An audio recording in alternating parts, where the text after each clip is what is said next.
SSP ضلع بستی doctor محمد عمران خان کی ہدایت پر کرمنلز کے گرد گھیرا تنگ، تھانہ سپر مارکیٹ کی حدود میں اسٹریٹ کرمنلز شہریوں سے لوٹ مار میں مصروف تھے۔ موقع پر شاہین فورس کے جوانوں نے ڈاکوؤں کو گھیر لیا۔ پولیس کو دیکھتے ہی ملزمان نے فائرنگ شروع کر دی۔ پولیس اور ڈاکوؤں کے درمیان دو طرفہ فائرنگ کا تبادلہ ہوا۔ فائرنگ کے تبادلے کے دوران 2 ڈاکو ہلاک ہوئے، جبکہ ڈاکوؤں کی فائرنگ سے ایک گولی شاہین فورس کے جوان کی بلٹ پروف جیکٹ پر لگی۔ بلٹ پروف جیکٹ کی وجہ سے وہ محفوظ رہا۔ متاثرہ شخص کا کہنا تھا، یہ سندھی ہوٹل کے پاس میں آیا ہوا تھا یہاں پہ رشتہ داروں کے گھر میں جی، تو میں نے پھر ابھی ہم لوگ خیر یہ بیٹھے ہوئے تھے وہاں پہ، خیر یہ 2 لڑکے آئے ہم سے موبائل والٹ گاڑی کا ریموٹ ساری چیز میرے بیٹے کے اوپر رکھی انہوں نے پسٹل۔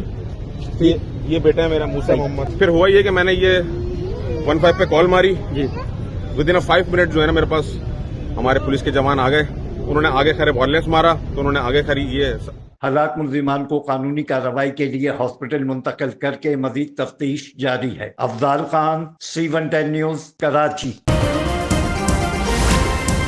C110 نیوز، خبر کی اصل خبر۔